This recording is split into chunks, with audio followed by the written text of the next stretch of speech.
If you can remember on this 300 TDI in this 110, we had a few problems with the engine.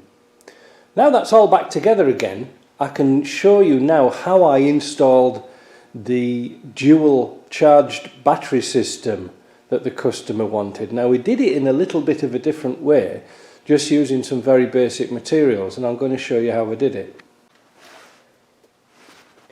With this car I had a few problems because I really wanted to put two batteries in under the battery seat. Well, I couldn't because it's already got a massive battery here for the engine, and several years ago, in order to fit all this Mud UK paneling and extra wiring and lights and things like this, I fitted two separate fuse boxes. This fuse box here is the fuse box for permanently live, and this fuse box here is for switched through the ignition. So although these are live wires, they're still sometimes switched through here, if you see what I mean, through the relays. It's kind of complicated, but if you can see in that corner, there's two relays for the heated seats, and then one for the heated window, and one for something I can't remember. I can't really remember. And this relay here is a big 60 amp relay which switches from that one to this one. It's complicated, but it's easy really. So to do the split charging system, I bought a solenoid to do this. Now this solenoid is not your sort of regular starter solenoid, even though it looks like it. It's a continuous duty one, which means its wiring will allow it to be used powered up all the time, instead of a solenoid which is only instantaneously when you're starting it. I do believe these are found on winches and winch setups. So basically what I've got is this. There is a power wire coming from my battery to a header or a bus on this pin here for this fuse box. I don't know if you can quite see it. From there we go through a big fuse to one side of the solenoid. From the other side of the solenoid we go to the battery, which I'll show you in a minute. To power the solenoid, it comes from the ignition switch, so we put a little fuse here for B2 coming from the battery. I hope you can, probably can't see that, yeah.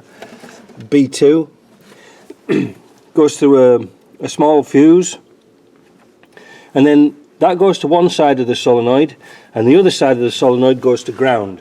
So it's absolutely simple. This means that when the engine turned on, if you can listen, did you hear it click? Yeah, see, that's the solenoid clicking on, and that is allowing charge to go to the back battery.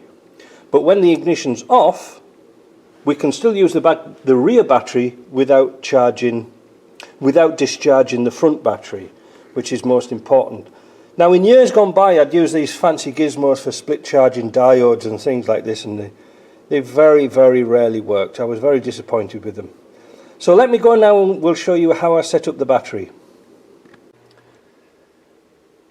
To set the battery up and place the battery, I had very, very limited space. So we had to do something pretty ingenious, because there was nowhere to put the battery here. We couldn't put it under the passenger seat because there was already a Webasto heater in there. So what we ended up doing was buying this plastic box, which was from a boat, and they're a heavy duty plastic box, and it allows us to put our battery in and bring the wires up through the floor and make it nice and neat. So these big wires here, these go to the inverter, this one goes to the winch, and this one is your charge wire. That's pretty straightforward. And the reason why we like to use these deep cycle batteries is it's got a post on here to fasten your wires down. But what I did with this one, just for an extra, I put a little gizmo in that I found at one of the accessory shops. But it's just a simple voltmeter. It's got a little voltmeter in there, then it's got your USB in there with a 1 amp and a 2.1 amp charge, and then you've got your regular push and twist socket. I also allowed plenty of wires, so you could, if you had to take the battery out, you could put this on one side and work on that. And then the top simply is held down with a strap, and that's it really. I wasn't sure whether to put the voltage this way or that way, because then you could look out the window. That's easy to change, I'll ask the customer. So what does it work like? Well, let's find out. So I'm going to start the car, we'll watch the meter. Oh, make sure it's out of gear, kids.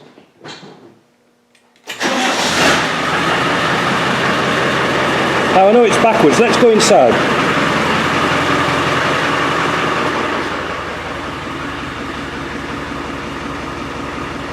So there we go, 13.2 volts on idle.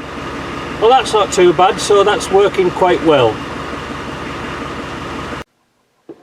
If you can recall from one of my other videos, I put a switch in here. This is to power up the inverter. It will give a power indication and also a fault indication, so that's quite handy to know. And I'll show you where the inverter is. So there's the inverter. It's a 1000 continuous 2000 watt inverter. It's got USB and things like that on it, which is kind of handy. And I actually put heavier cables on than standard, just in case. You know, you never can know with these little flimsy wires that you get.